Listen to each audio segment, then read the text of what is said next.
किसी भी एनआरआई माता पिता के लिए ये शायद सबसे बुरा सपना होता है। बच्चे छुट्टियों में भारत आते हैं और फिर कभी वापस ही नहीं लौटते। सोचिए, वापसी का टिकट बुक हैं, स्कूल खुलने वाले हैं, लेकिन अचानक पता चलता है कि आपका जीवन साथी बच्चों को लेकर वापस आने से इनकार कर रहा है। और यहीं से शुरू होता है सूर्यावदानन बनाम तमिलनाडु राज्य का मामला। ये सिर्फ एक कानूनी केस नहीं, बल्कि मानवीय भावनाओं और अंतर्राष्ट्रीय कानून की एक बहुत ही जटिल पहेली है। हाँ, ये कोई आम अपहरण का मामला नहीं था। बिल्कुल नहीं। ये दो देशों की कानूनी व्यवस्थाओं के बीच एक खींचतान थी। और जो सबसे बड़ा सवाल था वो ये था कि भाई बच्चों के भविष्य का फैसला कौन सी अदालत करेगी? ब्रिटेन की, जहां वो पैदा हुए और पले बड़े, या फिर भारत की, जहां उन्हें अब रखा जा रहा है? तो चलिए इस कहानी को थोड़ा और करीब से समझते हैं। सूर्या और मयूरा दोनों भारतीय मूल के थे, लेकिन ब्रिटिश नागरिक थे जी। और वो ब्रिटेन में ही रहते थे। उनकी दो बेटियां थीं जो जन्म से ही ब्रिटिश नागरिक थीं। शादी में कुछ अनबन हुई और मयूरा अगस्त 2012 में बेटियों को लेकर भारत आ गईं। और दिलचस्प बात यह है कि उनके पास वापसी के टिकट भी थे। हाँ, जिससे पहली नज़र में तो यही लगा कि ये एक सामान्य छुट्टी है, लेकिन वो वापस नहीं गईं। और भारत आकर उन्होंने क्या किया? भारत पहुंचकर उन्होंने कोयम्बटूर में तलाक और बच्चों की कस्टडी के लिए केस फाइल कर दिया। इसके जवाब में सूर्या ने फौरन ब्रिटेन के हाई कोर्ट का दरवाजा खटखटाया। और वहां से उन्हें बच्चों को वापस लाने का आदेश मिल गया होगा? हाँ, बिल्कुल। कोर्ट ने आदेश दिया कि बच्चों को वापस ब्रिटेन लाया जाए, पर मयूरा ने उस आदेश को मानने से साफ इनकार कर दिया। तब सूर्या ने मद्रास हाईकोर्ट में एक याचिका डाली। उन्होंने बंदी प्रत्यक्षीकरण यानी हेबियस कॉर्पस याचिका दायर की। ये सुनने में तो बहुत भारी शब्द लगता है, पर इसका मतलब तो बहुत सीधा है ना? आपने सही पकड़ा। मतलब यही कि किसी को भी गैर कानूनी तरीके से हिरासत में नहीं रखा जा सकता। तो मद्रास हाईकोर्ट ने क्या कहा? मद्रास हाईकोर्ट ने याचिका खारिज कर दी। उनका कहना था कि बच्चे अपनी मां के साथ हैं, जो एक प्राकृतिक अभिभावक है, तो इसे अवैध हिरासत नहीं माना जा सकता। और इसके बाद मामला पहुंचा देश की सबसे बड़ी अदालत, सुप्रीम कोर्ट। जी, और अब सुप्रीम कोर्ट के सामने मामला आकर फंस गया था। एक तरफ बच्चों का भविष्य और दूसरी तरफ ये सवाल कि क्या भारतीय अदालत को ब्रिटेन की अदालत के फैसले में दखल देना चाहिए। यहीं पर वो दो कानूनी सिद्धांतों का टकराव हुआ होगा जिनके बारे में हम बात कर रहे थे। हाँ, बिल्कुल।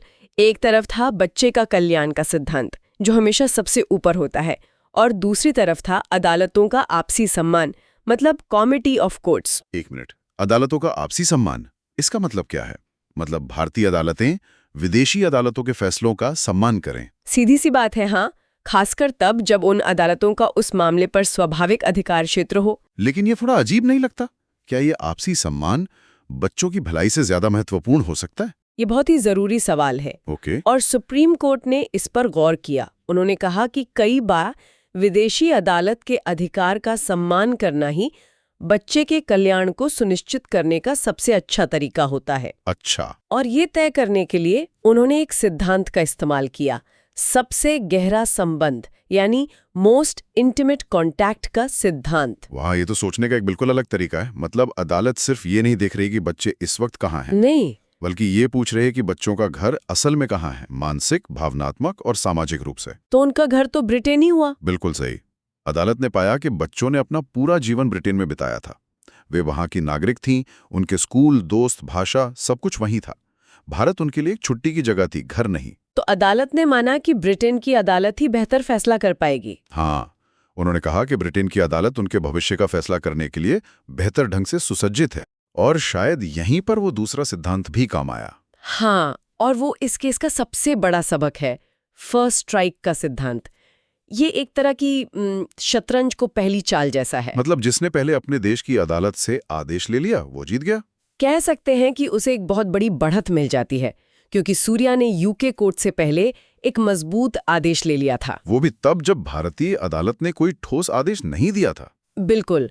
और बच्चों पर यूके की अदालत का अधिकार क्षेत्र भी साफ था, इसलिए भारतीय सुप्रीम कोर्ट ने आत्मसंयम दिखाया। ये सब तो ठीक है, पर आखिर में हुआ क्या? क्या सुप्रीम कोर्ट ने बच्चों को पिता को सौंप दिया?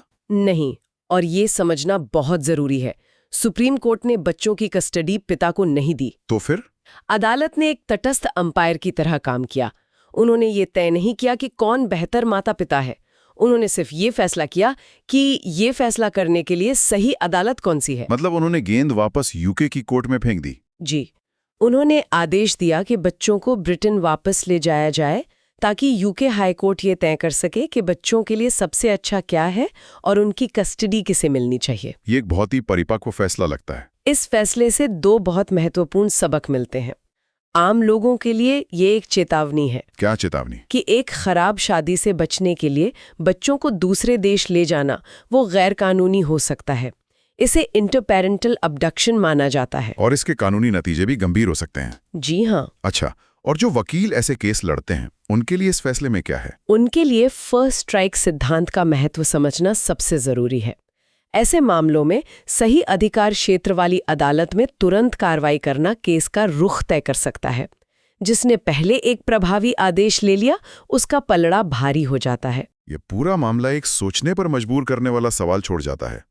मान लीजिए कि ये बच्चे कानूनी लड़ाई शुरू होने से पहले भारत में काफी समय बिता चुके होते, यहाँ के स्कूल और माहौल में उनकी जड़ें जमने लगती, क्या तब भी अदालत का फैसला यही होता?